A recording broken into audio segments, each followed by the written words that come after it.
Sabha Samudram Shirasa Namami to all of you who are taking the time and the energy to sit in such overwhelming numbers. Genuine gratitude from the bottom of my heart.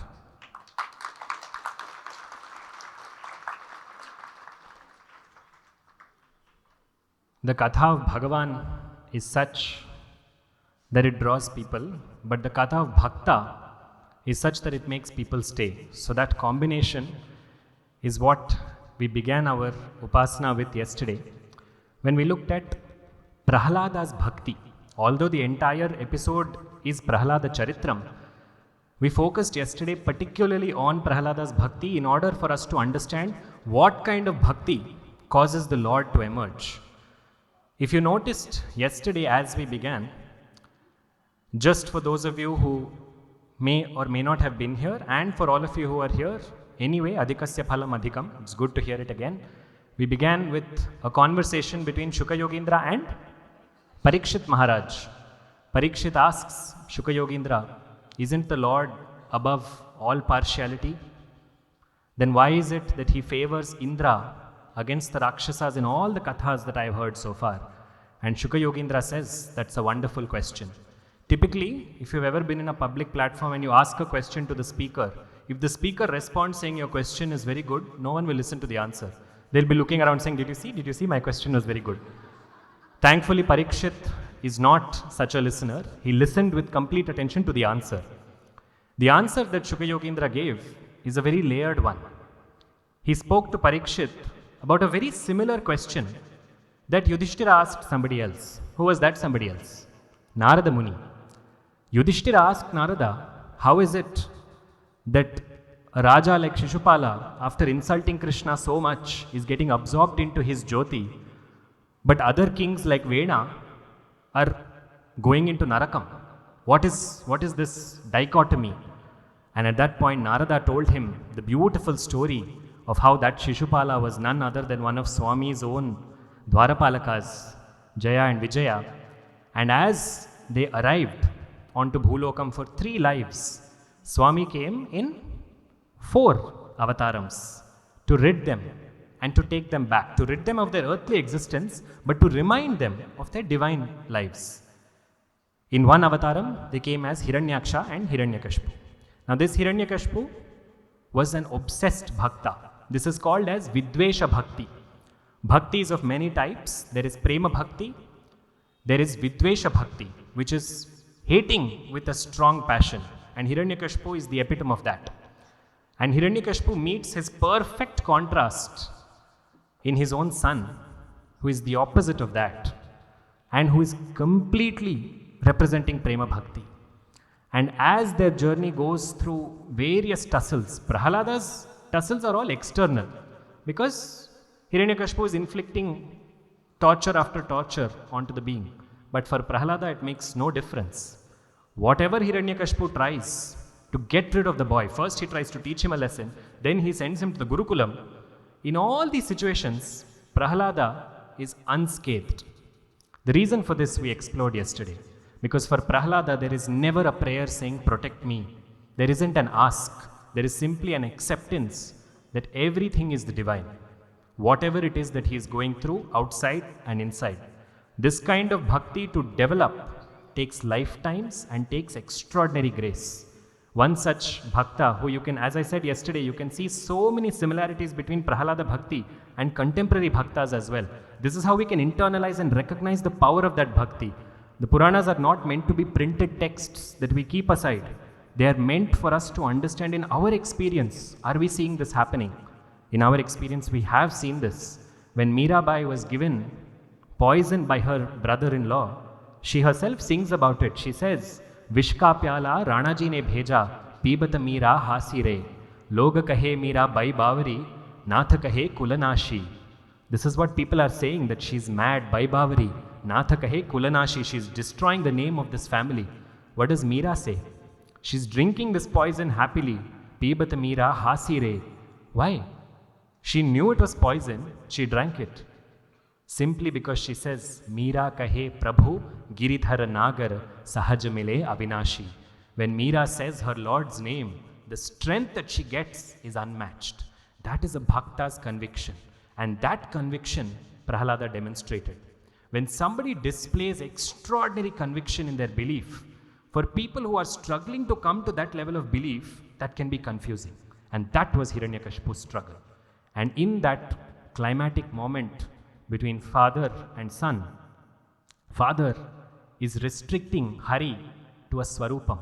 Father is not able to recognize the Vyapta Tattvam, the expansive nature of the divine. He is unable to comprehend this truth that the divine is in every cell of the universe. The divine is the substratum on which this entire universe is made.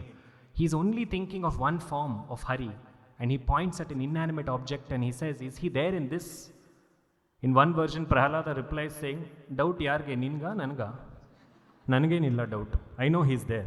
When I just told you he's there in all the Panchamahabhutas, in everything around us, you think he won't be there in this stambham? Of course he'll be there in this stambham.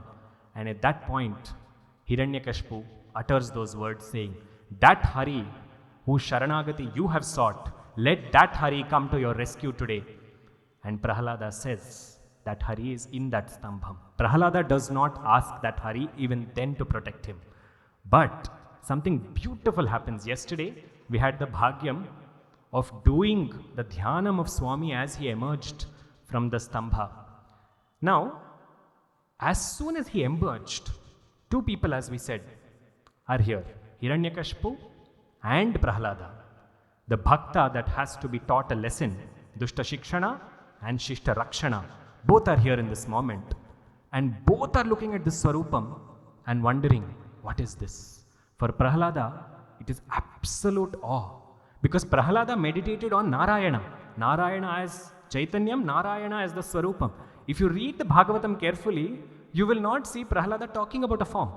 For Prahlada, it is about the formless. That formless has come in such a unique form now. That unique form first came as sound, then came as light. And from that light, limb by limb, angam by angam, he emerged. And when he emerged, he roared. That roar was so powerful, when any bhaktas did stuti of Narasimha, they continue to channelize that power, the power in the sound of Narasimha, because the roar is so divine. Garjantam, garjayantam, nijabhuja patalam, spotayantam, hatantam, rupyantam, tapayantam, divi bhuviditijam, kshepayantam, kshipantam, krandantam, roshayantam, dishi dishi satatam, samharantam, bharantam, vikshantam, purnayantam, karanikharashateir, divyasimham namami. That is the kind of effect his roar alone has. Garjantam, garjayantam. Hearing that roar, the Danavas, their hearts trembled, saying, who has come like this? You draw beautiful parallels, no? Something gorgeous will emerge. The same attahasam, sa attahasam muhur muhuhu. Somebody laughed when she sat on a lion going to kill one Rakshasa. When Durga sat there, Mahishasura heard that laughter, and inside his heart there was a trembling. That attahasam itself removes, that roaring of Narasimha itself removes Dushta Shaktis. And once he roared, Prahlada was in awe. Hiranyakashipu also recognized him as Hari. This is the beauty. Hiranyakashipu recognizes him and he says that Mayavi Hari has come. That is what he was waiting for. Hiranyakashipu is also a bhakta. Every bhakta finds their ultimate solace in him. But the way he appears to a bhakta is based on the way that you look at him. If you look at him in constant fear, he will come in a way to bring out all that fear in you. But when you look at him with love, he will appear like that. That is why the nails that they were looking at, for Hiranyakashipu, those nails were looking like plows, which were scraping and cutting through the confidence of his heart, of all his arrogance. But for Prahlada, those nails looked like Chandrarekhas that were glowing and giving the chakora birds. Chakoras are a being, they're a specific kind of birds of Pakshi Jati that are believed to eat only moonlight. So for a chakora, there is no greater joy than to drink Chandra Kiranas. Prahlada is that chakora now. He's just drinking the sight of Narasimha's nails.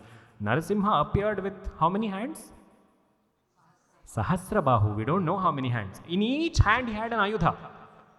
But he did not use any of those ayudhas. In this moment, the focus was given to this. Although they said Shankha, Chakra, Gada, Kunta, Tomara, Pramukha, Nana, Yudha, Mahita. Along Nana, Yudha, Mahita, etc.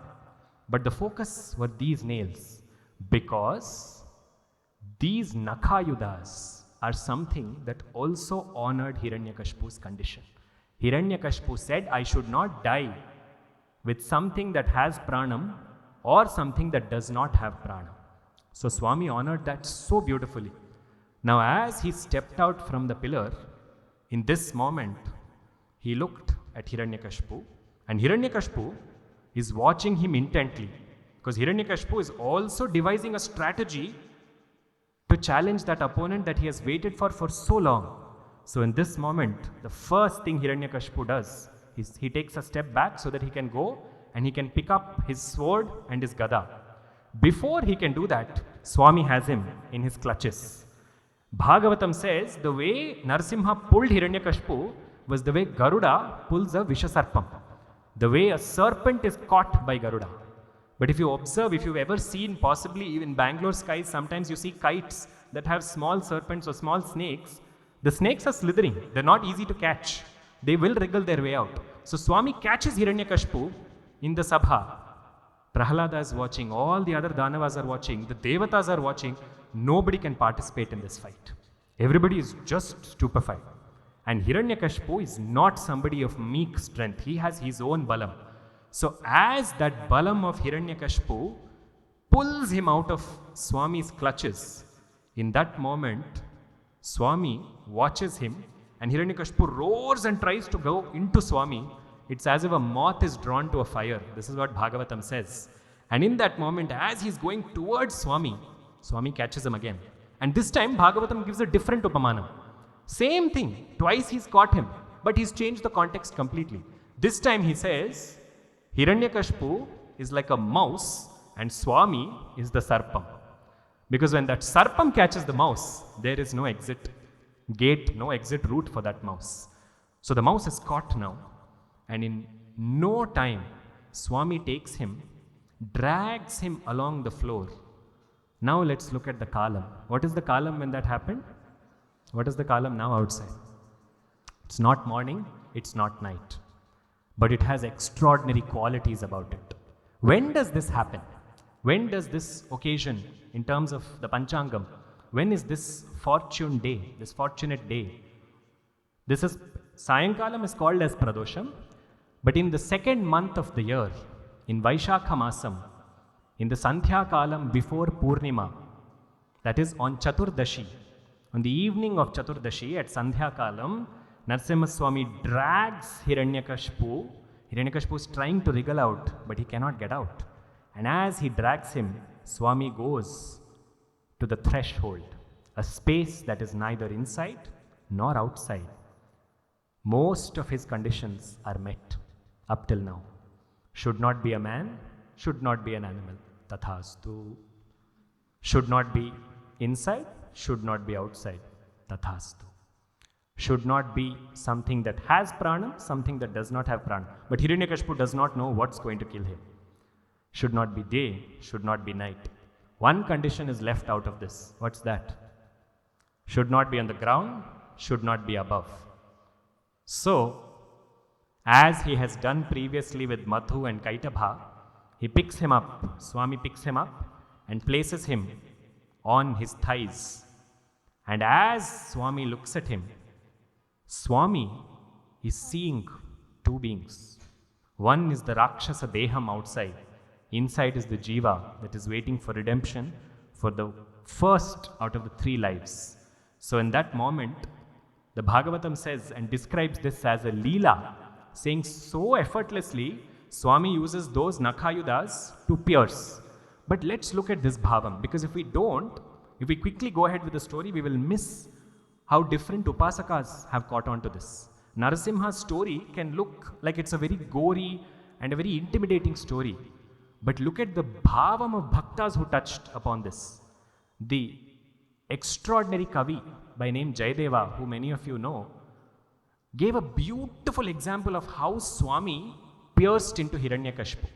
Normally, in any kavitvam, in any poetry, the upamanam that we use, the example that we use is that there is a lotus and then there is a bee that hovers around the lotus. Jayadeva says something very beautiful. He says, Tavakara kamalavare keshava nakhamadbhuta shringam dalita hiranya kashipu tanu bhringam.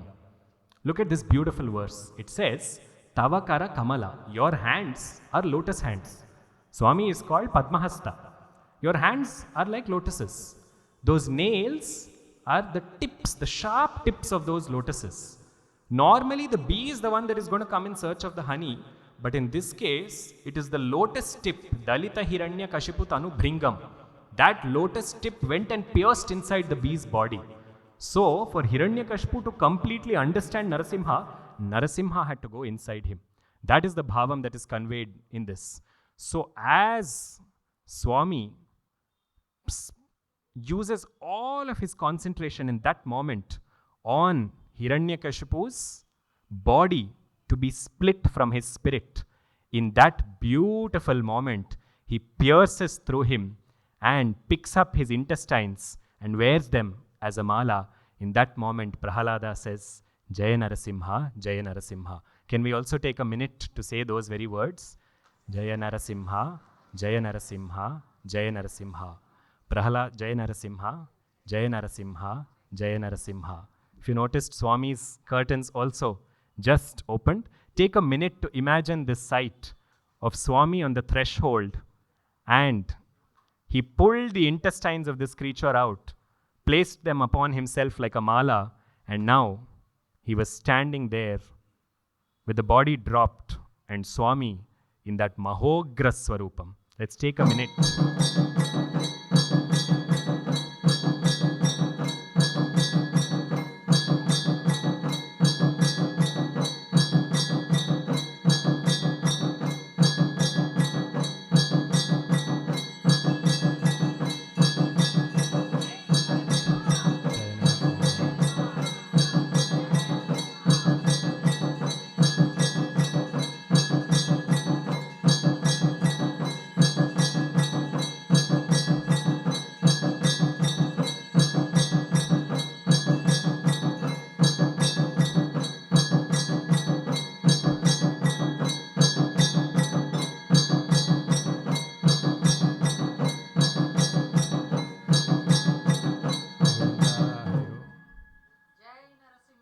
Jai Narasimha.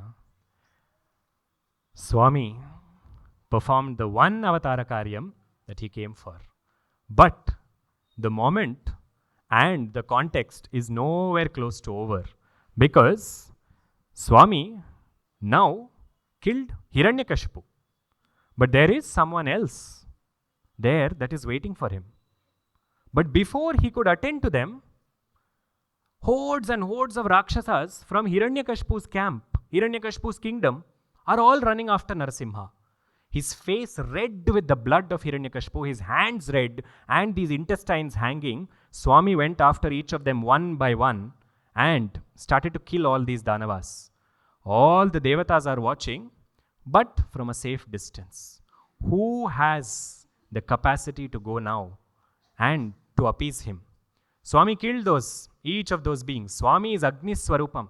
Narasimha's Adbhuta Tattvam is also in his Namam, Narasimha. That Ra is very, very important for him because Rakaram represents Agni. That is why when Muthuswami Dikshitar sung about Narasimha, he said, Murahara Nagadhara Sarasijakara Parama Purusha Pavanaja Shubhakara Suruchira Karagiri Varada Vichara Sarasa Guruguha Hridaya Sahachara Narasimha. Rakaram. Rakaram, that Tattvam itself is Agni. This is complete Agni Swarupam. As it is, he is Jwala Narasimha. One of his names itself is Jwala. He is looking like a pillar of fire. And on top of that, he is killing Rakshasa after Rakshasa after Rakshasa. Who will go to him? At some point, he has nullified all the Rakshasas that came and attacked him. Then he looked at that throne, that same throne that Hiranyakashipu used to sit on. And he went there and he sat.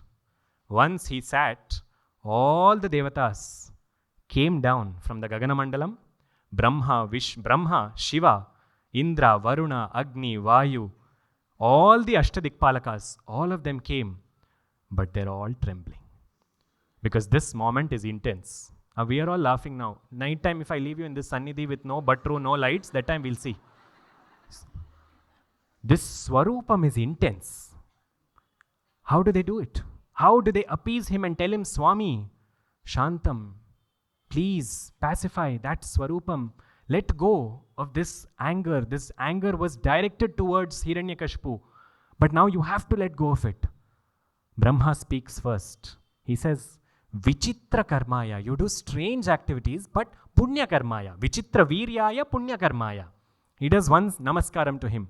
Rudra speaks next. He says, let go of this anger. The one who you have to bless is standing there on the side. Allow him to come forth. Indra speaks next. Swami, because of Hiranyakashipu, every yajna that was happening in Bhulokam, when a yajna happens, we offer ahutis into the yajna. And those ahutis we offer to the different devatas. Indraya swaha, Indraya idam namama, for example. I am offering this to Indra. What happens through this is, Agni Devata takes that havis and he will transfer that to whichever Devata we are intending to give it to. Now when Hiranyakashipu's rule was in progress, Hiranyakashipu said, all those yajna offerings are for me. They're not going to go to the Devatas anymore. What the purpose of Havanas and Homas is, they nourish the Devatas who in turn nourish Manavas. So Indra said, when Hiranyakashipu was there, we were not getting our nourishment. Because you have come and killed him, now we can go and reclaim all of the Yajna Havis that is for us. This has also fallen on Narasimha's ears, but he is still Ugram. The Rishis said, when Hiranyakashipu was there, Swami, we could not do any tapas.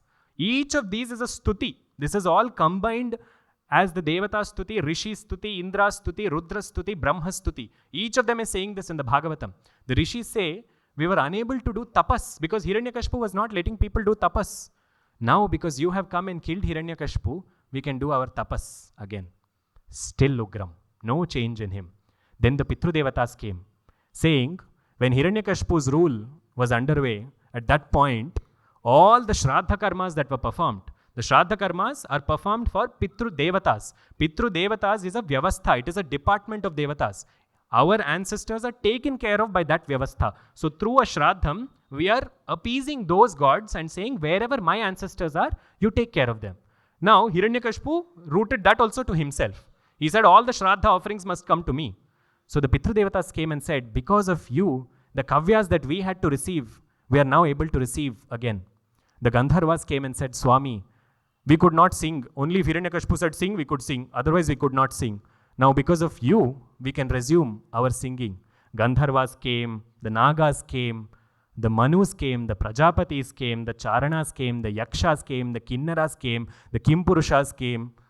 If you pay attention to this, you will also know, simply they did not say 33 crore Devi Devatas. No, there are various categories. There are departments even in that.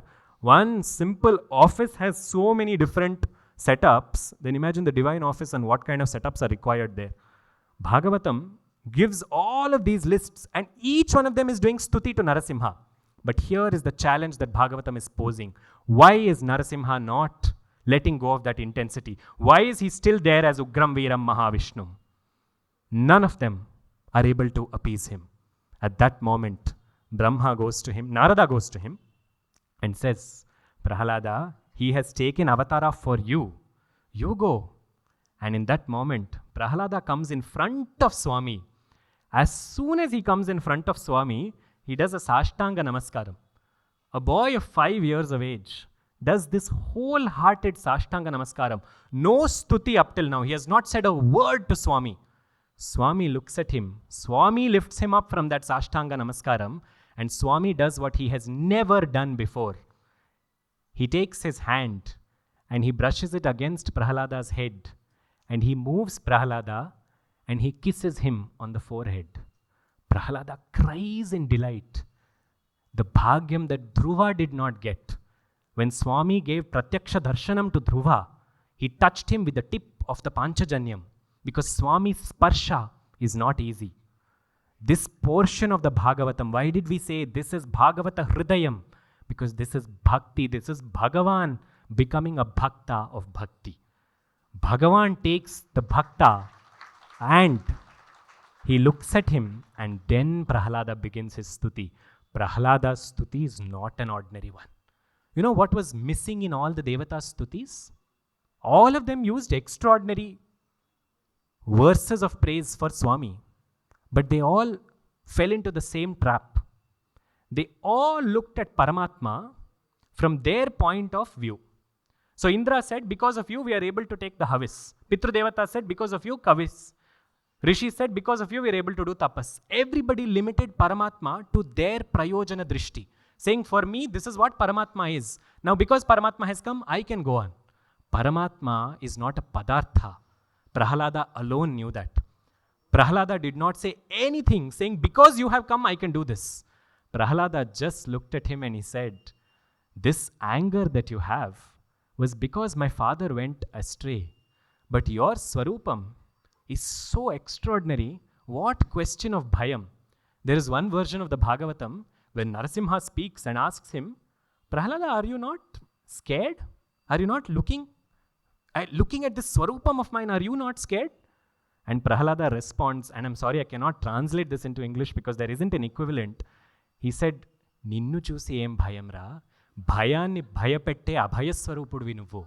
You are that abhaya swarupa, that form of fearlessness that brings fear into the hearts of those who terrorize others.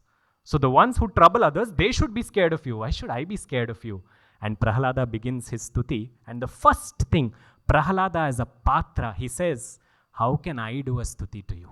I am born into an Asura Vamsham. Do I have any qualification? The first lesson of Prahlada, if you put together two portions of Prahlada Charitram, what Prahlada says to Swami now and what Prahlada described to his Asura classmates yesterday, you will have something called the Prahlada Geetam. Because it is Prahlada's Upadesha to every Bhakta, saying, how can you approach the Lord? When it comes to the Lord, what is the qualification you need? Community, creed, caste, status, power, knowledge. I don't know this stotram. How can I do it? I'm not born into this kulam. How do I do it? He says, I am an Asura Putra, but I'm standing here and I'm able to feel only love from you and to you. So I am convinced of one thing. No race, no superiority, no dhanam, no kulam, no madam, none of those things are what you look for. The only thing that can bring me close to you is Bhaktya Tutosha Bhagavan. Bhaktya Tutosha Bhagavan Gajayuthapaya. Prahlada does not say the only thing that can bring somebody close to you is bhakti like me. He says no. Bhaktya Tutosha Bhagavan Gajayuthapaya. Gajayuthapa means Gajendra. That Gajendra he thinks of in this moment. A bhakta's character is like this. When a bhakta is being honored, the sabha is filled with devatas. Devatas have not received the honor that this Asura Putra has received. And in this moment he is not saying, Nodidra, bhakti andre eno. He said, that bhakti which Gajendra had, that is what moved the Lord. And that Lord is the very manifestation of Bhakta Priya, Bhakta Vatsala. This is what he sets as the first qualification. You don't need anything to approach him but love. When you have that love, all other qualifications disappear. Once Prahlada talks about this, the next thing that he speaks is, he says, not only do I not fear you, Swami, there is one thing that I fear. You know what that is? Samsara Chakram. I'm scared that I will come back into this chakram, again garbham, again jananam, again maranam, again karma, again jananam, maranam, constant, punarapi jananam, punarapi maranam. It will go on and on, Swami. That is what I'm fearful of. I'm fearful that my karmas will go on and I will not recognize your nature and I will not be able to come towards you. Swami, you are asking me what bhayam I have. No, I have that bhayam. This bhavam of Prahlada, no, one more bhakta caught on to. Narasimha, we said, is a very intense swarupam. Intense in Samskritam is Ugram, right? Ugra Narasimha means intense Narasimha. Adella Narasimhageಲ್ಲ ನಾವು ಮಾಡಲ್ಲ, ಅದು ಸ್ವಲ್ಪ ನಮಗೆ ರಾಧಾಕೃಷ್ಣ ಅಂದರೆ okay ಅಲ್ಲ. This is a bhavam that many people have. Ugram. Ugram also has a very beautiful meaning. This portion of Prahlada's stuti to Narasimha describes what the word Ugram means. Because now Prahlada starts to say, take me out of this bhayam. I am fearful of getting stuck in this. You are in a samsara chakram. There is somebody who has to pull you out of the chakram. Where should they be to pull you out? They have to be outside of it. They have to be above it. Ugra means ut grasati iti ugra. The one who pulls you up and keeps you and takes you out of something that you are stuck in is called as Ugra Narasimha. So the next time you say Ugra Narasimha, it means you are reaching out to that one who is above. And what did I just give an example of? The one who pulls you up. For him to pull you up, you have to do something. What do you have to do? You have to extend your hand. If you sit like this, he can't pull. So the word Ugra acknowledges two things. It acknowledges Divya Anugraham, but it acknowledges Manava Prayatnam. You put your hand up. And when you put your hand up, then you have the authority to say to him, Lakshmi Nrasimha Mamadehi Karavalambam. I am stretching my hand, Swami. Now you pick me up. That bhavam Adi Shankaracharya picked up from Prahlada's stuti. Prahlada became a guru for Adi Shankaracharya. That bhavam you read Karavalamba Stotram with, you will see Karavalamba Stotram is only talking about this. It's saying samsaram is getting me stuck. He uses beautiful analogies. He said samsara is a vriksha and it has endless roots and all these karmas are growing branches. Come and cut this. Samsara is a serpent full of visham. Free me from that. That bhavam is Prahlada bhavam. Prahlada is not a stationary character away in the Puranas. He's living and breathing in bhaktas' hearts. All we have to do is approach Swami in the same way. Where did Prahlada get this jnanam from? This is a question that we can think about and then wonder, can you also tell me what book I should read so that I understand Prahlada more? Prahlada and Swami do not need to be understood from here. They need to be understood from here. Because Prahlada's recognition of Narasimha is through what he sees around him. He says, Swami, I see the power of your Maya. And Prahlada's understanding of Maya is something that he saw up close with his own father. With such an exalted bhakta in the house, Hiranyakashipu was not able to let go of that Maya. That Maya is a very, very powerful one. And when Swami puts that Maya, Swami alone can remove that. That is why Terati Agarada Tyagaraja Swami said, you remove it. You alone can put that curtain, you alone can remove it.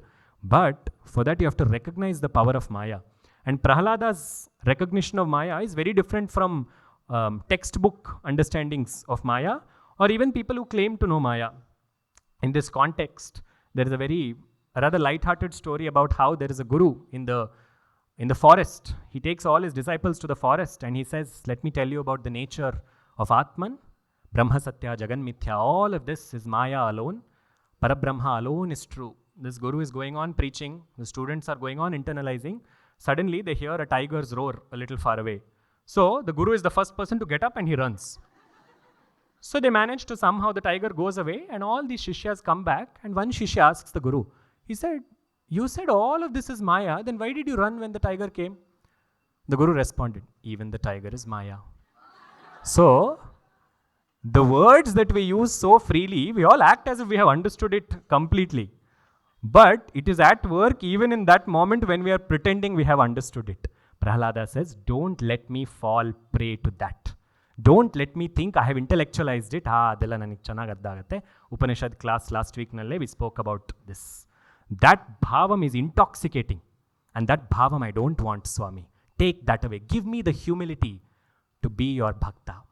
Prahlada's bhakti is something that is coming because he has immersed himself in Swami. Manaste padabje nivasatu. Let my mind be at your feet. Manaste padabje nivasatu. Vachastotra phanitau. Let me speak. If I have to speak, let it come as a stotra to you. Karaucha bhyarchayam. Let my hands be doing service to you. Karaucha bhyarchayam shrutirapi katha karnana vidhau. Let your katha go in through these years. Shrutirapi katha karnana vidhau. Tavadhyane buddhir. Nayana yugale murti vibhave. Paragranthan kairva paramashiva jane paramataha. When my indriyas are in service of you, what need do I have for a book?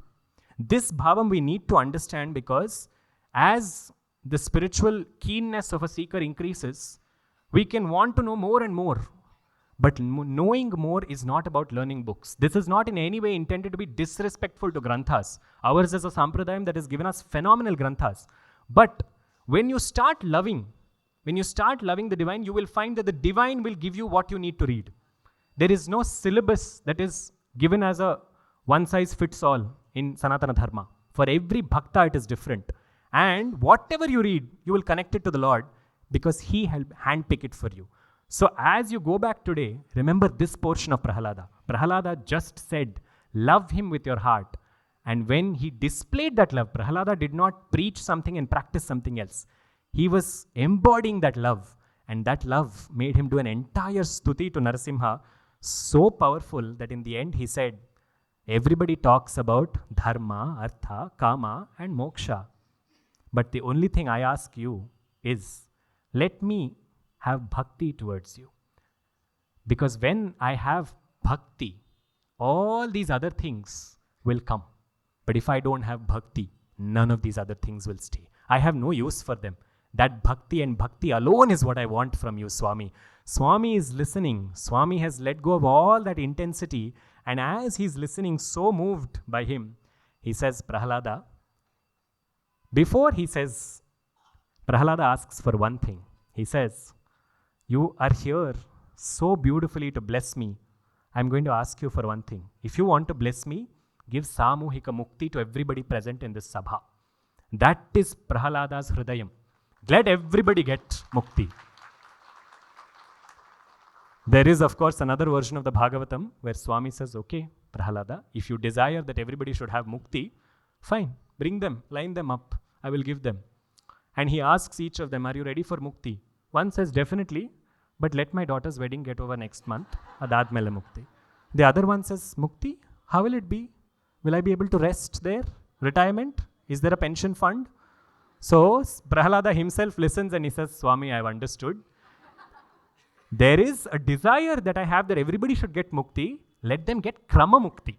Krama mukti means, and if you read several of our stotras, we will say Shivalokam avapnoti. That those who read this Lingashtakam, it does not mean tapi you will directly go and land up in Kailasa. It means as you read more and more of this, as you internalize it, your jiva samskaras will change. When your jiva samskaras will change, your pravartana will change. When your pravartana will change, the karmas that you do will change. When the karmas that you do will change, you will ultimately learn chitta shuddhi. When you ultimately learn chitta shuddhi will take you towards jnanam. That jnanam will take you towards kaivalyam. That is the process of krama mukti. That krama mukti is what we all go towards every time we come towards Bhagavat Katha, Bhagavat Namam, Bhagavat Devasthanam, Bhagavat Alayam, Bhagavat Rupam, Bhagavat Puja. We are going towards Krama Mukti. That idea is important for us because in true Sharanagati Bhavam, even Mukti is not important. Prahlada is saying that. Because Mukti means, for many people, it's an escapist route. Saying, Abba, idella bittu, I'll go to one forest. You can take the body to the forest and go, mind will still be here only, no? So this idea that I have to let go of everything is also taking control. But the idea that let whatever has to happen to me happen by your grace. Tanme mana Shiva sankalpamastu. Let your desire reflect in this body. Then, krama mukti or not, Prahlada said the greatest thing that I can ask for is bhakti. If you go towards Vrindavan Bhumi, you will see that there is a margam there called Pushti Margam. It is concentrated in Uttara Bharatam. In Pushti Margam, we all say Dharma, Artha, Kama, Moksha. But they say Dharma, Artha, Kama, Moksha, Bhakti. As the Panchapurushartha, which is greater than the other four. That is the position, the exalted position that Bhakti was given. So, this is what Prahlada asks for. And Swami says, Prahlada, Bhadra Bhadram te. Let auspiciousness be on you. Swami's mantram, if you read the Bhagavatam, if you read the Saptamaskandam carefully, Swami's Mahamantram, Ugram Veeram Mahavishnum, has the words Bhadram also in it. That Bhadram is coming out here. So he says, Prahlada, auspiciousness be on you. I want to ask you, and I want to first tell you, Prahlada, by virtue of my darshanam, if anybody has my darshanam, Swami's Vakyam, anybody who has my darshanam, even a glimpse of it, if you have had it yesterday and today in your heart of hearts, know that it will never go in vain. That darshanam will carry you through the darkest times of your life. And by virtue of that, Prahlada, you will come and sit into my heart as you already have. But you must first rule and you must do dharma sthapana. For this, for you to come to me, your papa and punya account must become 0. So, the margam that we just spoke about, neutralize your karmas. Offer everything to me and the karmas will not touch you. Sounds like another grantham, no? Bhagavad Gita. Offer it to me and continue to perform those karmas. And as you do that, ultimately I will absorb you into me. But Prahlada, I want to offer you a varam, Prahlada.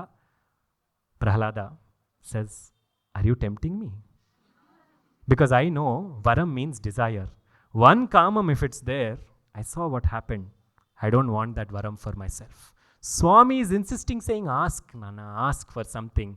And Prahlada says, I don't want anything at all. Just give me tavapada bhaktim dehi. This is what I ask you. Give me that bhakti which will not stray from your feet. It's a difficult task. When he comes and tempts you with everything that the world has to offer, there is nothing that he cannot give you. The one thing that you can ask for is, give me endless devotion towards you. At this point, Swami is smiling and Prahlada says, but if you insist, I have one ask. Swami looks and he says, what is that, Prahlada? Give my father Satgati. My father, this is what I opened yesterday. I opened the thread of this, I'm tying it today. I said there is no greater Pitru Bhakta than Prahlada. Prahlada did not desire for his father to die. Prahlada recognized what his father was doing. Prahlada tried multiple times to bring him onto this path. But ultimately Swami brought him onto the path in a very different manner. And he said, Prahlada, or rather Prahlada said, Swami, he did not recognize your true nature. But I beg of you, give him Sadgati. Narasimha's response is the most heartwarming response. I choke up even as I'm saying it.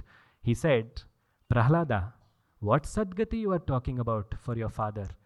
By you being born into this kulam, 21 generations before Hiranyakashipu have all attained Sadgati, Prahlada. That is the power of one bhakta.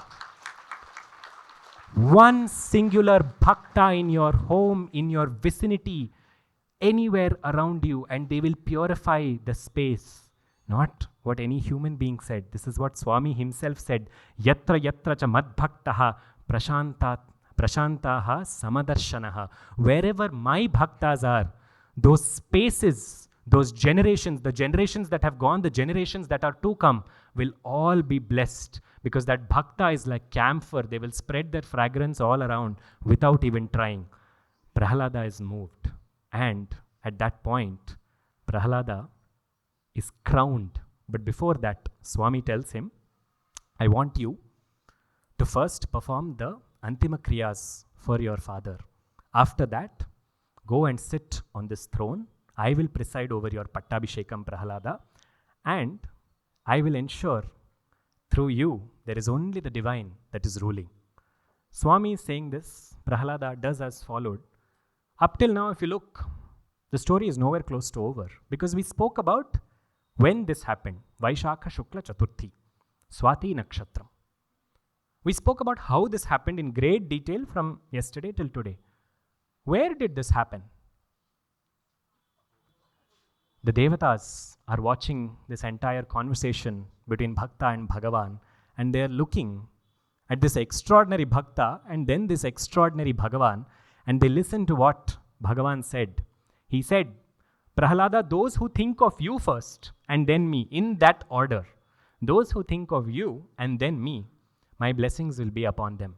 That is why if you want to attract this Swami's attention, if you call him any other name, he will not turn. But if you say Prahlada Varada Narasimha, he will turn. Because he himself gave that commitment to him. So the devatas are watching this extraordinary conversation between Bhakta and Bhagavan. Nothing like this they have seen before. And they say something so beautiful. They exclaim. In Samskritam, exclamation is Aho. Aho Rupam. They say Aho Viryam. Look at this Viryam of Swami and the Viryam of the Bhakta. Prahlada is a Bhakta that is not moved by sadness, not moved by happiness. He is in a samasthiti. Such a being who can worship Paramatma when everything is dropping and when everything is going above. Most of us resort to the latter. When everything is sinking, that is Artha Bhakti. Swami, I don't know what's happening, pick me up. He will. He did it for Draupadi. But when things are going well, That time a question can come, why should I do anything now? Everything is going fine, no? So this spectrum, this pendulum that we move, we oscillate between, Prahlada doesn't get affected by this. That's why Prahlada is called as Dhira. Dhira, Dhira Samarchita. Those who do not get affected by intense emotions on either side, they are the true ones who are capable of worshipping you, Swami. That is why if you read the Narasimha Ashtotram, the second last name is Dhiraya Namaha and the last name is Prahlada Palakaya Namaha. Those two names are connected because that Dhira only came as Prahlada. Prahlada is an example for us. Sukham, Dukkham will come and go. Bhakti, if it is constant, that gives rise to an internal courage. That courage is called as Viryam. So the Devatas say, Aho Viryam. That is both for Swami and for the Bhakta. Aho Viryam, Aho Shauryam, Aho Bahu Parakramaha. The strength of his hands. Narasimham, Narasimham, Param Devam. What an extraordinary form. Narasimham, Param Devam. Aho Bilam, Aho Balam. Ikkada vesarandi asalaina mata. Aho Bilam. What is this? Bilam means cave. Aho Bilam. Where does a Simha reside? Cave. The space that a Simha is in, they call that as a cave. They added their exclamation to it. So Aho Bilam came together. That is Aho Bila Punya Kshetra, where this Divya Leela happened. Now in this extraordinary Kshetram, Swami stayed on. And today it is a bhagyam to speak about this Kshetram because when we look at different Kshetras, there are certain extraordinary ideas that are contained in that Kshetra. You go to Ahobilam till date, there is only so much of built up area. The rest of it is in wilderness. Swami is half Simha. A Simha will move in wilderness. That wilderness is maintained. That I can only say for currently. It is only a matter of time before we take our single-use disposables and destroy the Kshetra. This unfortunate concept of spiritual tourism, which is fast attacking us saying, oh yes, I need to do this, I need to do that, is derogatory to sadhana.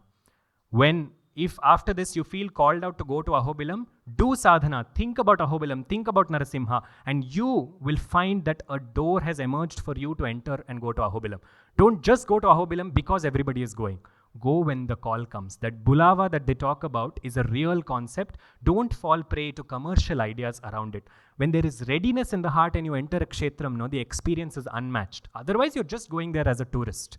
So today, if you're thinking about Ahobilam sitting here, know that your pathway to Ahobilam has already started.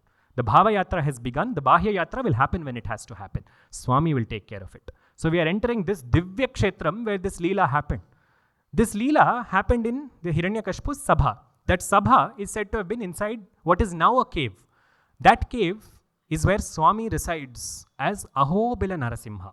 Ahobila Narasimha is also called as Jwala Narasimha or sometimes even as Ugra Narasimha. But here Swami has performed some extraordinary Leelas because if you look at the entire idea of Swami in Ahobilam, he is not a stationary force there. He moves around there.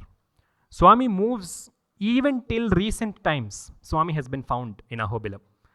I promised that yesterday was Prahlada Bhakti and today is Narasimha Shakti. Narasimha Shakti on one hand is intensely what he did for Hiranyakashipu Samharam, but his Shakti is his Karunyam. Also, his Shakti is about the love that he has. There was a certain phenomenal Yatindra that was doing tapas in Ahobilam. Kshetras are for tapas. They are not there to go and see a Vigraham. The Vigraham comes later. The Vigraham is established, either it is a Swayambhu Murti or it has been established by somebody, but the Kshetra is a Sahaja Siddha Bhumi. It is a ground that reverberates with Swami's energy. So, if you go to Ahobilam and you do tapas long enough for Swami's Sampurna Anugraham to emerge, very, very interesting things happen. Swami moves. Wherever Swami moves, whichever Kshetra Swami moves in, Swami will play games. Vrindavana Bhumi is one example. When he moves, his fundamental nature is Satchidananda Tattvam. Ananda Tattvam means he'll not sit like this quietly. He'll go break one dahi handi. He'll go pull some gopika's hair.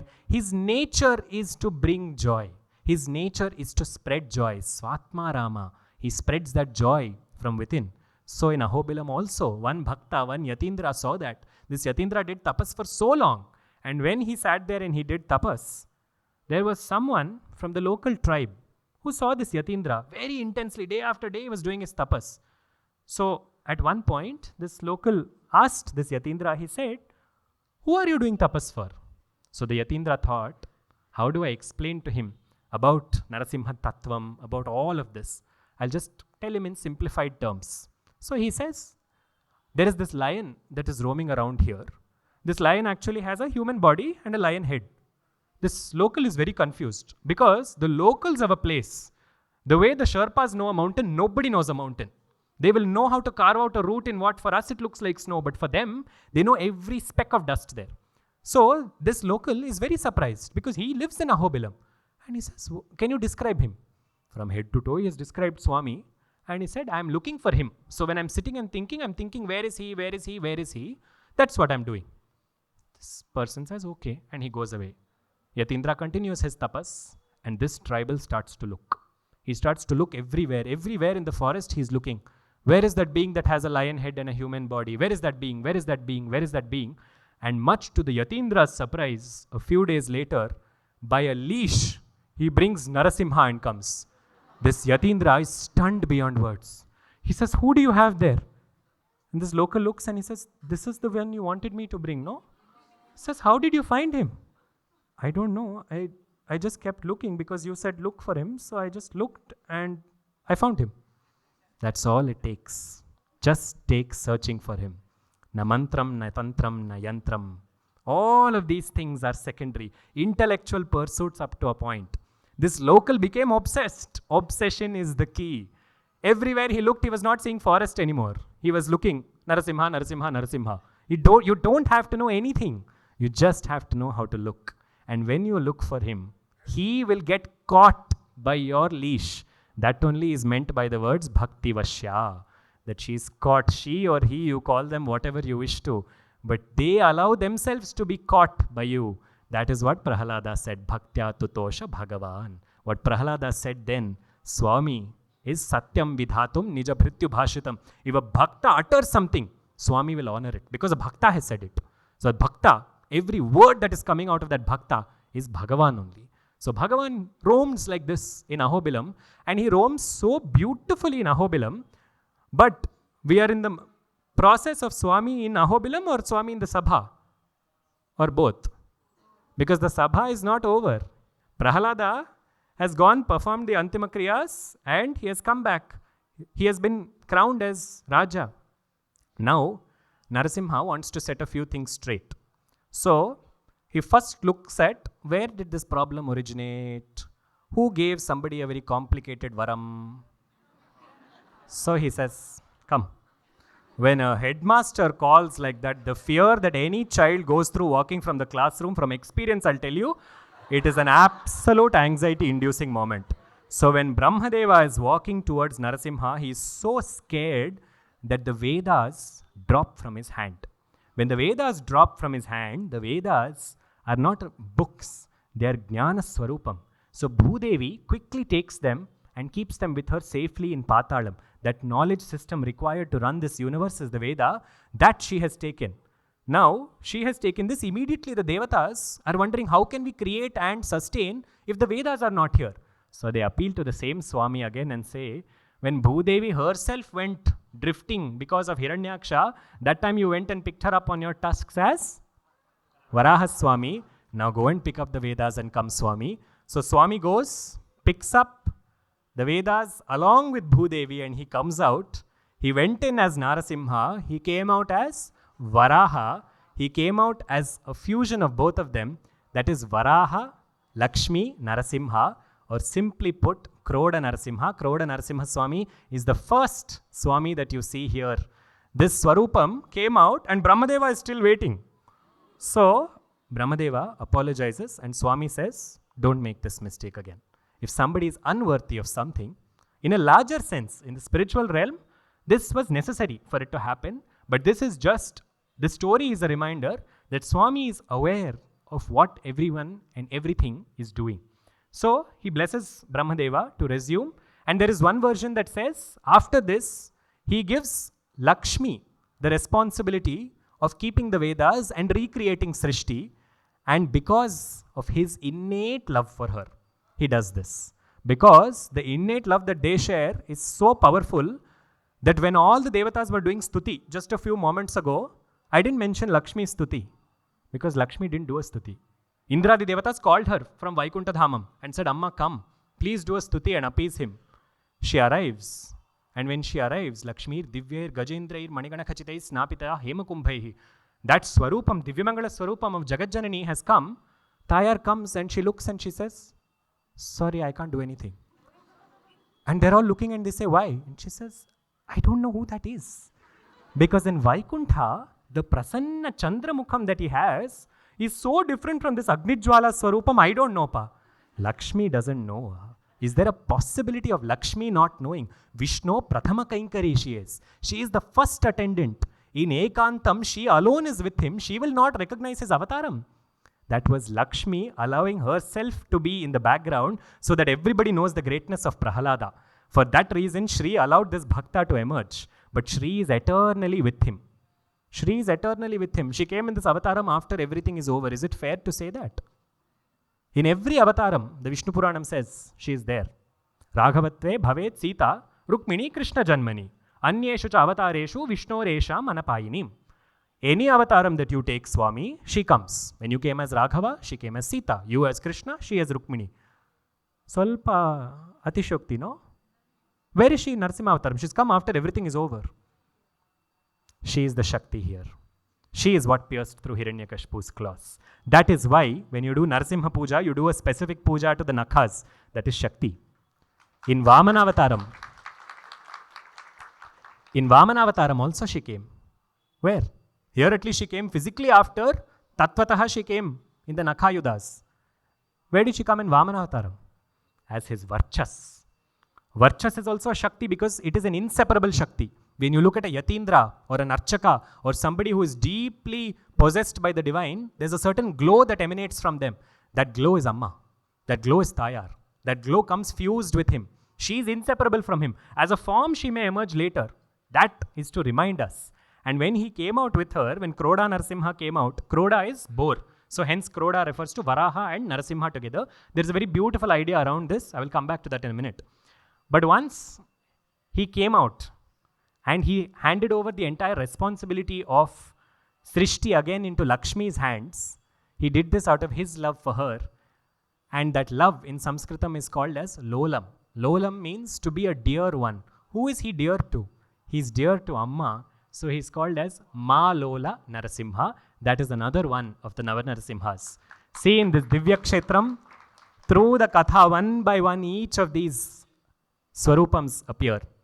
Varaha and Narasimha together represent something extraordinary. They represent the combination of three elements. If you look at the Panchamahabhutas, beginning with Prithvi, then moving on to Jalam, then moving on to Agni, Agni to Vayu, Vayu to Akasha. The last two, that is Vayu and Akasha, are very subtle. They are very difficult to grasp. But the first three, if you do Aradhana of the first three, which is you learn to be in contact with the earth, you learn to be in contact with water and with fire, these three can take you to a realm beyond Akasha also. Look at these two avatars. I said something yesterday. I said Swami took 4 avatars for 3 sets of lives for Jaya and Vijaya. This avataram alone, he came in 2 forms. One as Narasimha, the first one was Varaha. Varaha is a boar, right? Where does a boar or a pig normally roam? In marsh, in slush. Slush is a combination of what? Mud and water. Prithvi and Jalam. Prithvi and Jala Tattvadhi Dhisha is Varaha Swami. Narasimha, Agni. Prithvi, Jala, Agni. You put them together and that is Varaha, Lakshmi, Narasimha together. When you're worshipping them together, you're worshipping those 3 elements. Have that bhavam and do one namaskaram. The way you look at the earth will change. The way you look at water will change. The way you look at fire will change. These are Upasana Rahasyams for those of you that will take this back and convert it into your own sadhana. So Swami remains here now as how many forms? Kroda Narasimha, as Malola Narasimha. And he continues in various forms, but Bhaktas have a way to make Bhagavan manifest in the form they want. This is one troublesome aspect with Bhaktas. If they want something, Swami will give in. So one Bhakta, whose name happened to be fully rebounding in this space when I entered this evening, and I was absolutely surprised. That Bhakta, Anjaneya Swami, also came to this Kshetram. And when he did tapas here, Anjaneya Swami will do tapas for who? Rama. And when he did tapas for Rama, that Rama Namam that was inside the ground and inside his heart came out here as Narasimha. For all of us, we're overawed. But Anjaneya Swami looked and he said, Yaru? And Swami responded and he said, I am your Rama. ಸ್ವಲ್ಪ doubt ನನಗೆ. ರಾಮ ಅಂದರೆ ನಮ ಕೋದಂಡ ಹಸ್ತಾಯ ಸಂಧೀಕೃತ ಶರಾಯ ಚ ಖಂಡಿತಾಖಿಲ ದೈತ್ಯಾಯ ರಾಮಾಯ ಅಪನ್ನಿವಾರಿಣೆ. The one who is holding that kodandam and it is strung and it is ready to attack Rakshasas, that Ramachandramurti is my Swami. Are you really the same? Not sure. So Narasimha, so much he came as Ugram Veeram. He said, 1 minute Anjaneya, and he came out with the bow. And after this, he also brought Adisesha atop him. And in Narasimha Akriti, he held the bow and had Adisesha atop him. And he gave Anjaneya Swami darshanam under a tree, a Karanja tree. Karanja in Kannada is Honge Mara. At the base of a Honge Mara, he gave darshanam to Anjaneya Swami. And therefore, he is known as Karanja Narasimha Swami, another of the Nava Narasimhas. Go there if you are a Rama Bhakta. Anjaneya Swami sat over there. The beauty of Ahobilam is, many of the kshetras are difficult to reach because this requires physical arduous effort to get there. If you have the physical bhagyam of going there, go sit there and do that tapas because there aren't a lot of people and it is in wilderness. So a lot of that energy is still maintained before any construction and so-called development takes place over there. There he resides as Karanja Anjaneya. Now if you listen to the story carefully, there is actually something confusing happening over here. We said Narasimha is Vishnu. So therefore he is Rama. But Narasimha Dhyanam has something else also, which is also the confusing part. Narasimha Dhyanam suggests that Swami has a Bhrumadhya Netram. He has the Trinetram. Who has Trinetram? Narasimha Sahasranamam gives the answer to this. It says, from Padam till Katibhagam, till the hip, it is Brahma Swarupam. Agalat Vaishnavam Vapuhu. From the hip till the neck, it is Narayana Swarupam. That is why in yesterday's Dhyanam, the Srivatsam and Lakshmi came. That is Narayana Swarupam. From the Kantha Bhagam till the head, till the top of the head, it is Shiva Swarupam. And the main is Rudra Swarupam. Brahma, Vishnu, Rudra, Shivatmaka Murti, Trigunatmaka Murti Narasimha is. Just extend this idea, look at him, and different aspects of his divinity will reveal himself. In this very kshetram that we are in, there is Sudarshana on one side and Narasimha on the other side. This is a murti many of you are familiar with, right? Sudarshana is represented in a certain geometrical pattern. What's that? A star. Star is Shat Chakram. Shat, 6. Shat Chakram, and on the other side of that Shat Chakram is Narasimha Swami. So when you do a Pradakshana for Sudarshana Murti, you will see this. 6 is a number associated with which other Devata? With Subramanya Swami. Shan Mukha Tattvam is the same as Narasimha and Subramanya and Sudarshana merged into one. Look at the Tattvam. Swami's Nakshatram, Narasimha Swami's Nakshatram, Kumara Swami's Nakshatram, Kritika Nakshatram. Both Agni Nakshatrams. Both rule over Mangalavaram. Both of them exert a phenomenal power over Kujagraham. That is why you worship Narasimha Swami on Tuesdays specifically. Same thing with Kartikeya. The idea that we are talking about gets represented in another place where Subramanya Swami is sitting and doing tapas very, very quietly, solemnly. And when he is doing his tapas, Garukmanta, Garuda is flying in the skies above. And when he sees that there is this massive serpent, at that point Subramanya is doing tapas in Sarpakaram. Subramanya being in Sarpakaram is not new to those in Karnataka and Andhra Pradesh.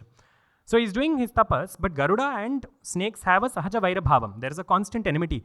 So Garuda comes and he starts to attack the snake. In that moment, Narasimha appears before him and he says, who are you attacking? That is, the one that you are attacking is no different from me.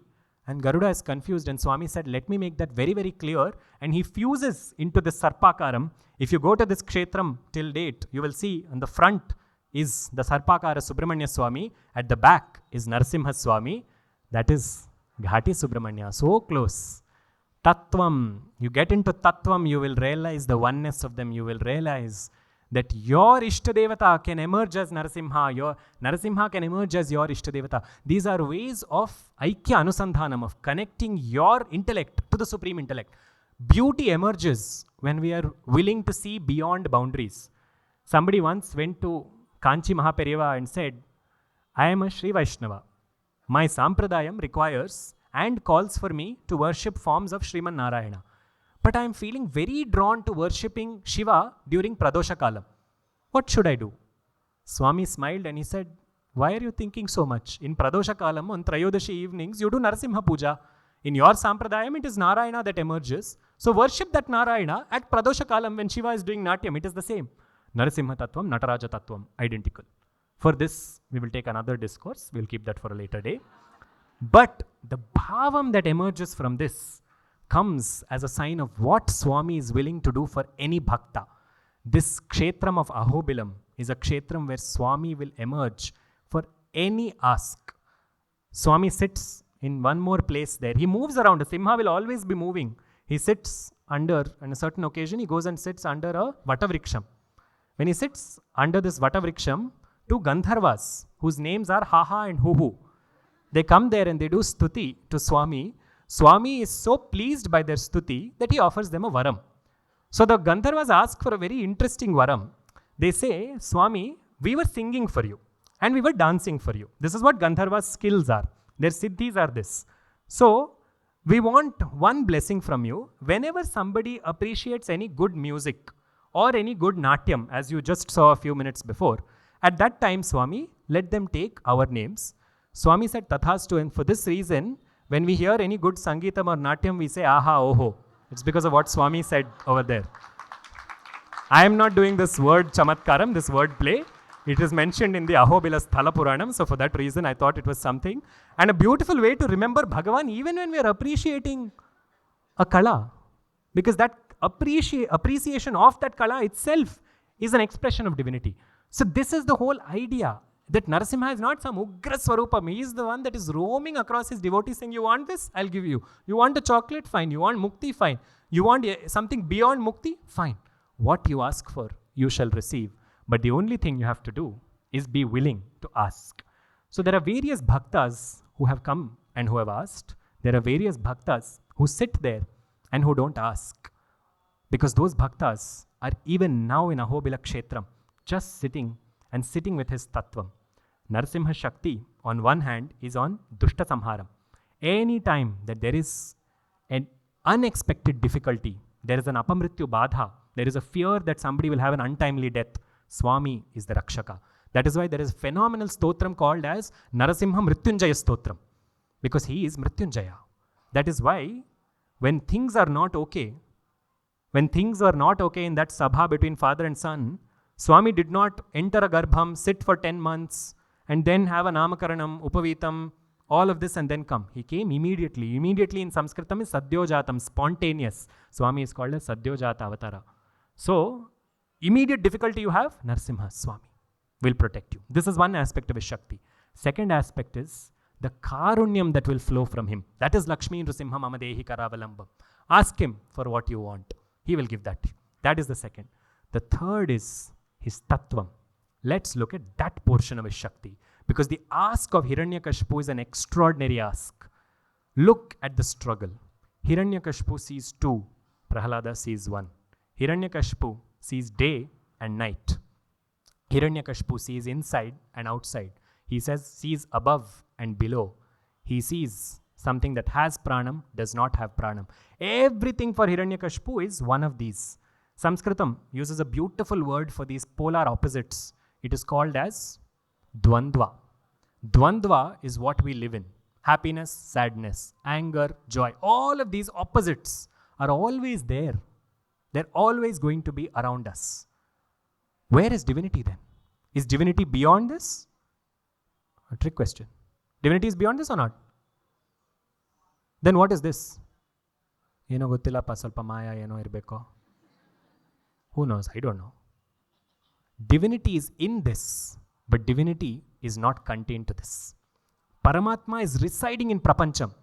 The greatness of our Rishi's wisdom lies in this. Paramatma is in Prapancham. He is in the Panchabhutas, but he is beyond the Panchabhutas. We all have sharirams. We are restricted to this shariram. He comes and sits here into this shariram. And his presence here is what makes that shariram work. Hiranyakashipu is unable to understand that. The most beautiful example that Sri Samvedam Shanmukha Sharma gives in his discourses is that you look at a necklace. You look at a necklace of beads. All of these things that we see around us, our relatives, our family, the Panchabhutas, the world that we see around us, these are all the beads. What is one common thing that is running in between the necklace? The thread, the string. What is one common thing that is running between all of this Prapancham? Chaitanyam, consciousness. That consciousness, when do you see? You will see it only if you move two beads aside. Then only you will see the thread. Otherwise, the beads are going to cover this. So take this bhavam and extend it into the time that Swami came in. What is the time that he came in? Sandhya. Sandhya is what? It is evening, dusk. Is it morning? Is it night?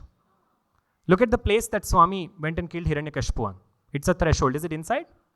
Is it outside? Let's take these two. The idea of that in-between point, the in-between point does not belong to either, but it has elements of both. The threshold does not belong inside or outside, but it has elements of both. Sandhya Kalam does not belong to day or to night, but it has the light of the day and it has the darkness of the night.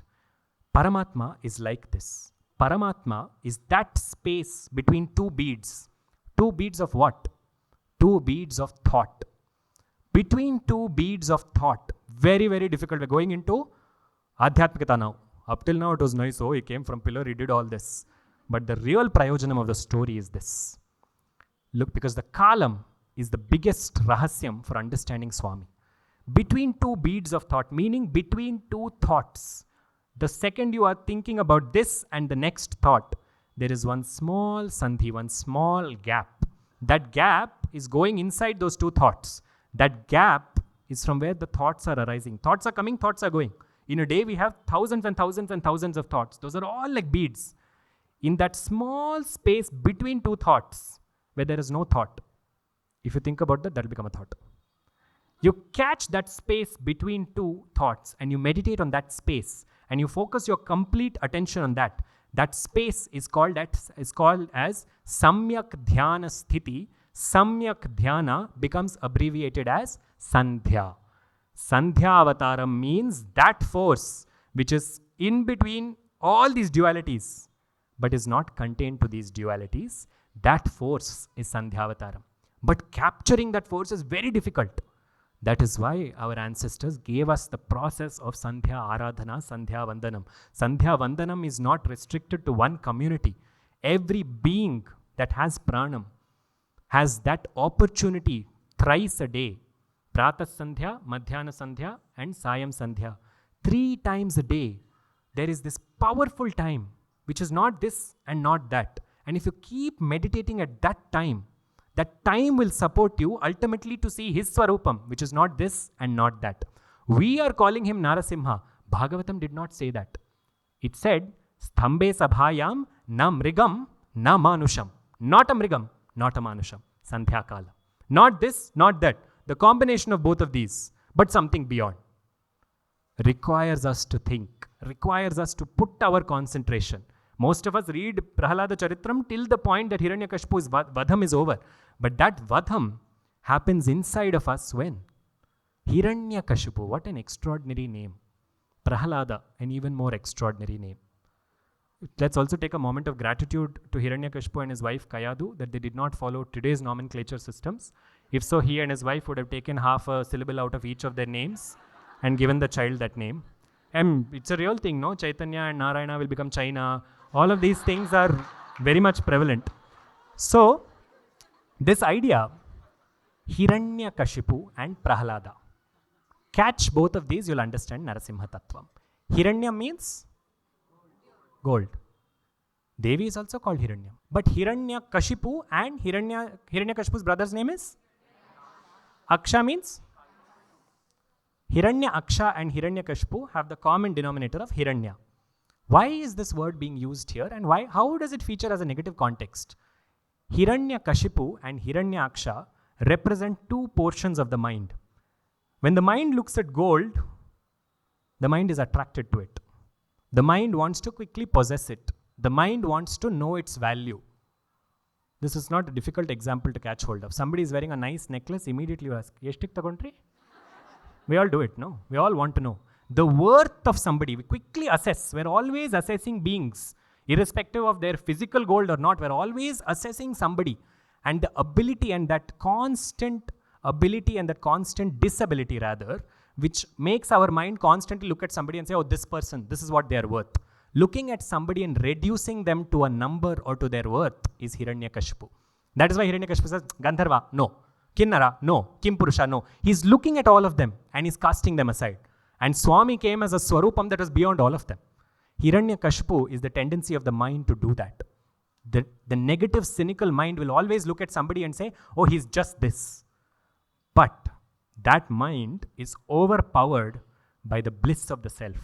That bliss of the self is so powerful that it speaks in confidence. And it speaks from a space of joy, saying, no being is my Shatru, no being do I have to fear. That is why Prahlada was able to ask for his father's Sadgati. Otherwise, he would have been troubled by what his father did to him. That is natural for anybody who would have been in Prahlada's position. It's human. But Prahlada is the manifestation and the embodiment of a quality inside us that says, you also have that. Just awaken it. Awaken that quality inside you that is allowing you to love. It is allowing you to look at the universe and every being as your bandhu. That ahladam that a bhakta has is so much that Swami, after Hiranyakashipu's samharam, he teaches Prahlada about the nature of the self. Prahlada doesn't know or what? This entire thing is just for our anugraham that Leela happens. And when he's teaching him about the nature of the self, he does that through Atma Yoga. And he shows Prahlada his true self. And Prahlada's Anandam, Swami's Anandam. Swami teaches him Yoganandam and becomes Yogananda Narasimha. That much bhavam is hidden in his name. That Prahlada means Anandam. Swami took that Anandam and took it and put it into his own name. That is how much that bhakta got that position, simply because that bhakta is a quality. Let's stop looking at Prahlada as an external being and a cinematic figure. I'm not criticizing them. Those cinemas and those depictions of Prahlada have helped us reach and internalize the story. But beyond that, we have to move. We have to recognize, how do I connect with Prahlada inside? Because once I connect with Prahlada, Prahlada effortlessly connects with Swami. Direct route to Narasimha, very difficult. Through Bhakta. That is why they said, Bhagavat Katha is great, but Bhakta Katha is what makes Bhagavan stay. Cultivate that, and Hiranyakashipu and Prahlada become the tussle between the mind and the Atman, between this Jiva that is always summing up everybody and this Atma that is saying there is Satchidanandam within. And Satchidanandam will come in a way that it will challenge everything and it will ultimately go back to its abode. Where is its abode? Vaikuntha, but it came as a Simha. Simham goes where? Cave. Hridaya kuhara madhye kevalam brahmamatram yahamahamiti sakshat atmarupena bhati. Hridaya kuhara madhye, in the cave of the heart.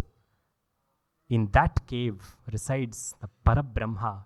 That Parabrahma is Jyoti Swarupam. That is why Jyoti came first. That Jyoti came as Jwala. That Jwala then came as Ugra. That Ugra picks us up and takes us back inside with him. That Swarupam is depicted in saying the words Aho Bilam. What a great cave. That much bhavam. All of this is making us turn inward. We have to just be willing to allow that process to happen. And when this happens, you will see something extraordinary. It will happen all around us. How many of us are familiar with Vishnu Sahasranama? So I want to do a small exercise. For those of you who are not also, it's okay. You can still internalize this. I want to do a small exercise. I want us to see what is the first namam that comes in the Vishnu Sahasranamam which describes Swami's Swarupam.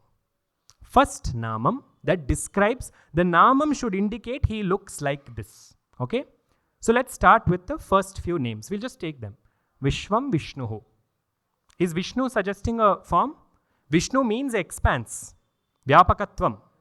That's not suggesting a form. We think of Vishnu and we think of something that's because of internalization and through Purvajanma samskaras that we think of Vishnu and we think of his Swarupam. But Vishnu means expansion. So Vishwam Vishnuhu. No. Next. Vashatkaraha. Means fire.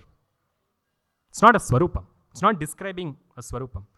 Vishwam Vishnur Vashatkaro. The Lord of Bhutas. Bhutas means don't get scared. All jivas are called Bhutas. Bhuta Bhavya Bhavat Prabhu, Bhuta Krit Bhuta Bridbhavo, Bhutatma.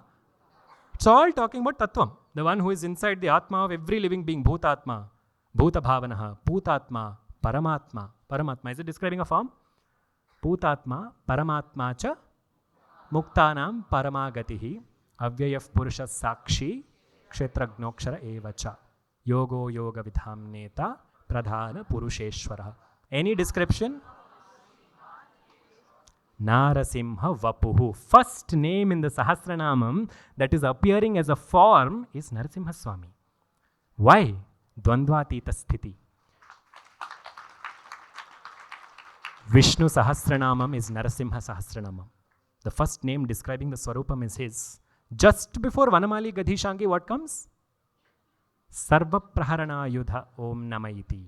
Sarva Praharana Yudha. The one who can convert anything into an Ayudha. He converted this into an Ayudha. Vishnu Sahasranamam is filled with Narasimha Tattvam. That is why yesterday I asked you to hold on to the Sahasranamam and see how many Narasimha names emerge. This is a sadhana prakriya. When you sit down with a certain namam or a certain stotram and you're thinking about a certain form, that form will emerge through that Sahasranamam, through that stotram. It will happen in the most untold of ways. For this, no book is required as a guide. It is Swami that will speak to you. Look at the Vishnu Sahasranamam like this and it will open in a very different way. How do you get to that Vishnu Sahasranamam? Because when we ask this question, how should I worship Narasimha? You don't need a separate prakriya. You need to just be able to hold on to him with your heart.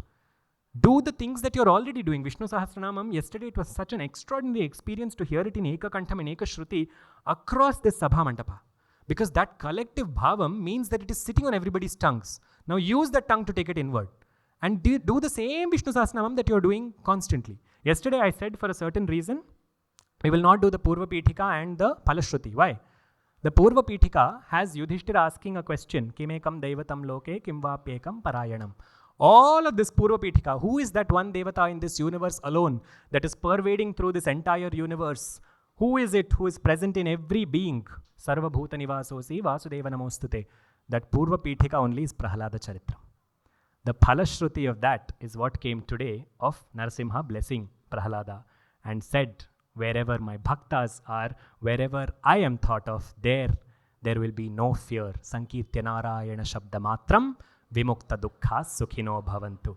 The Sahasranamam that we are taking as a stotram is hidden in Bhagavad Katha. What an experience. To read it like that, one Parayanam like that, will change the way you connect with him. It will never be the same.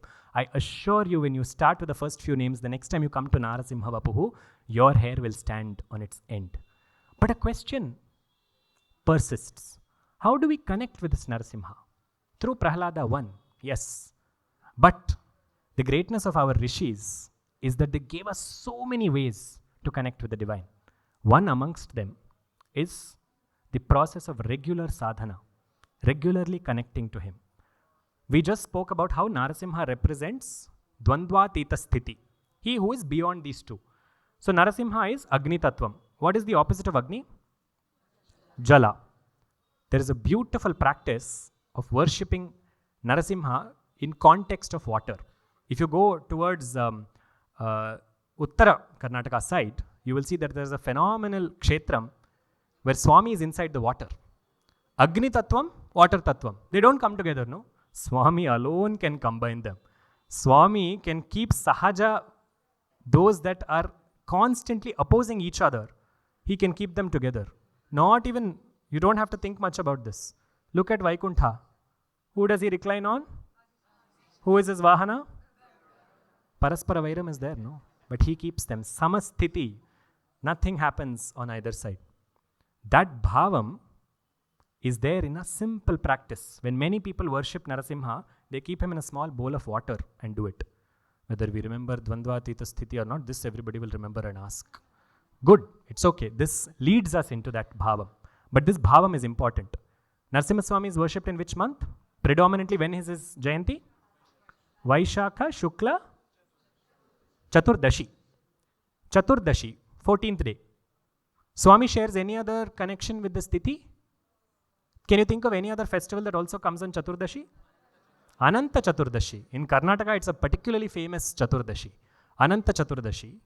And this, there is also something called Vaikuntha Chaturdashi, which happens in Kartika Masam, one day before Kartika Purnima. Chaturdashi. What is this Tithi about? 14. The number 14 is how many lokas there are. 7 and 7. 7 adholokas, 7 urdhalokas. Swami is the Lord of all of them.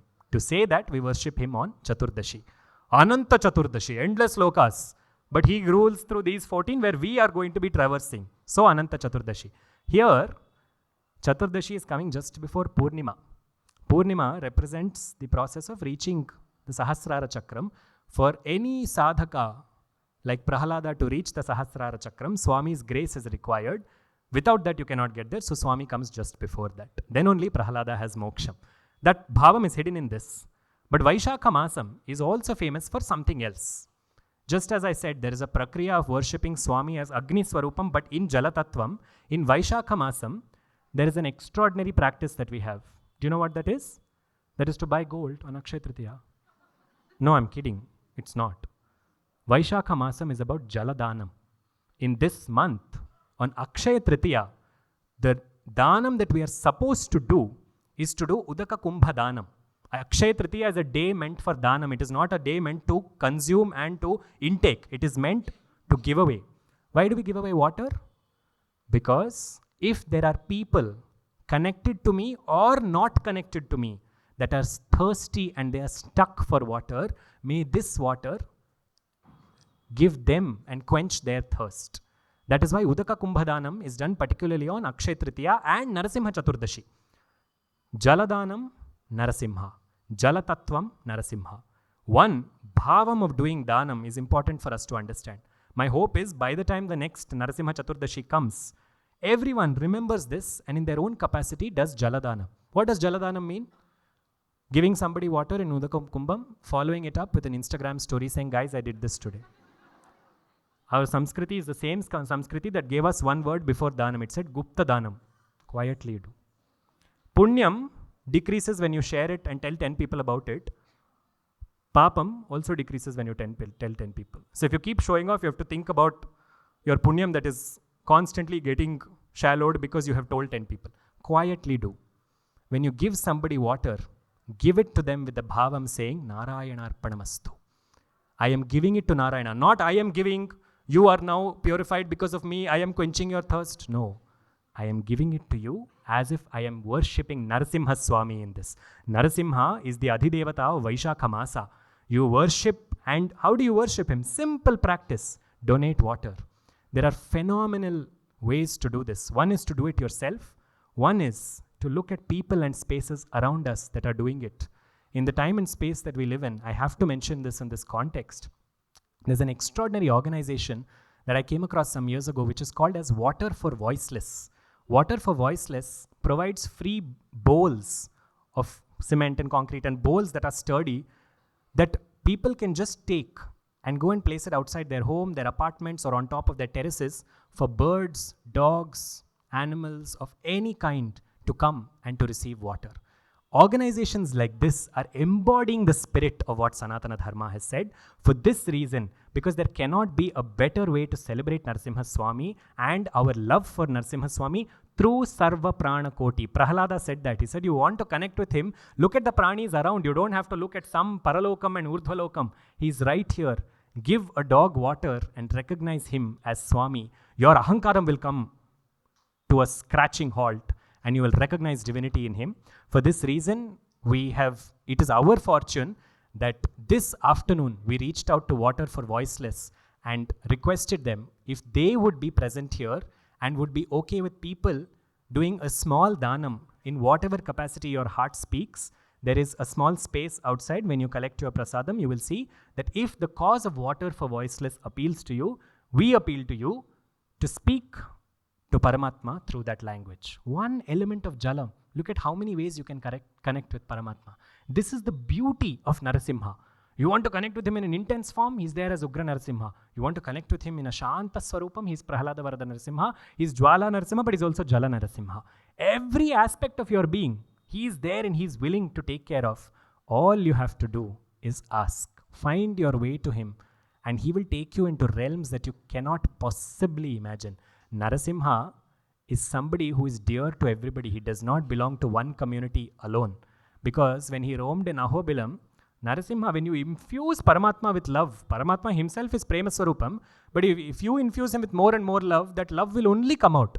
So when that love came out from him, it came out when he was roaming through the forests of Ahobilam one day, and when he did, he saw somebody, and his heart fell for her, and she gave him a good run for his money before accepting to marry him. That Swarupam of Jagannmata of Tayar is known as Chenchu Lakshmi. Chenchu Lakshmi and Narasimha Swami ultimately did marry each other, and their Kalyanam is celebrated till date in Ahobilam. But also, the community that Chenchu Lakshmi belongs to comes every Saturday to Pavana Narasimha. Pavana Narasimha is one of the Nava Narasimhas. They come to Pavana Narasimha and they make their offering to him. So in the case of Narasimha, he is a deity that is saying, I am everybody's. Everybody can connect to me in whatever way. That particular community brings a certain kind of offering, which may or may not be in accordance with what other communities follow. But there is mutual respect there. Because for them, Narasimha is their Inti Alludu. He is their Mane Aliya. So they treat him with that bhavam. And they say, this is what we are going to come and do every Saturday for our bhava, for our Bhagavan. Every time you strike a relationship with him, no, there is some magic that opens. That is his Shakti. His Shakti is waiting for a bhakta to say, Swami, who are you? Hiranyakashipu asked that question. Prahlada asked that question. Mirabai asked that question. Ramana Maharshi asked that question. Ramakrishna Paramahamsa asked that question. Yudhishthira asked that question. Narada asked that question. Shishupala asked that question. Parikshit asked that question. Shuka Yogindra asked and answered all those questions. That much bhavam, that much namrata we have towards all of those people that have given us this endless wisdom. Today, as we sit here in these numbers, to hear a story that we have all heard, it is simply because of the power of the story. The power of the story that we have grown up on, but as we keep revisiting it in our spiritual journey, we find extraordinary magic hidden in it. To all the forces that have enabled this. A few months ago when we sat here and I was looking at him, I don't know how Prahlada emerged as a thought. I don't know how it came. All of it is a days. I don't even know how it got decided as 2 days. But for this to happen, there have been some instrumental forces. That is Krishna Tata, who spoke to you so beautifully earlier. The Dampatis of Krishna Tata and Usha Ji, who are sitting here. Their children, Nidhi Akka and Vaidi Anna. Their daughter Veda, who danced today. And my own family that is sitting here, that spoke to you without a mic. Rajiv, Sindhu, Chandana, Shivani, Suraj, all of these people are just constantly enabling and constantly doing the best they can. And this is what the collective power of bhakti is. Yesterday, as soon as I got home, Nidhi Akka called me and she said, Vinay, Navneet Bhattru, who is sitting here, saw the number of people yesterday and he wanted to ensure that everybody had a seamless and a smooth experience today with absolutely no external prodding. He just took it upon himself and he had the speakers and the screen arranged for people outside as well as additional chairs. If that is not compassion, in addition to managing the pujas within the shrine and moving across the sea of people, if that is not compassion, I do not know what is. So as we leave from here, I want us to see and recognize, I hope that we're able to see and recognize all these forms of the divinity that are holding us. Daivam Manasha Rupena. Paramatma will come as Anirdeshya Vapuhu Shriman. Anirdeshya Vapuhu, Vishnu comes. They stress on that namam in the Sahasranamam. Anirdeshya Vapuhu, the best example of that name is Narasimha. Anirdeshya, you cannot say he'll come like this. Hiranyakashipu was expecting him like that, he came in anything but that. Because when you see something extraordinary, recognize it as a work of Narasimha, recognize it as a form of Narasimha. So to all the forms of Narasimha that have flooded this Sabhangana for 2 whole days and drenched themselves in Bhagavat Namam, Bhagavat Katha and Bhagavat Bhakti, my heartfelt namaskarams to every single one of you. May that Prahlada Varada, who is eternally in a state of Yogananda himself, may that Paramatma who is present as Navashakti, look at this, one Prahlada's bhakti brought him in 9 forms. That is the divine manifold or the multitude of forms that he takes just on account of bhakti. May the Navanarasimhas sitting in this place take care of every jiva that is present here. Bhagavat Katha is not Samanya Katha. Bhagavat Katha is not for one Prayojanam alone. If there is something that you are suffering with on any realm, Adhyatmika, Adidevika and Adibhautika, that will get taken care of, but that is not the ultimate Prayojanam. Swami will take you from this life into a life beyond and ultimately into a state beyond life. And for that, Bhagavat Katha is instrumental. May that Bhagavat Katha hold you today, tomorrow and every day of your existence. Sarvam Shri Prahlada Varada Yogananda Lakshmi Nrasimha Parabrahma Padaravindarpanamastu Swasti.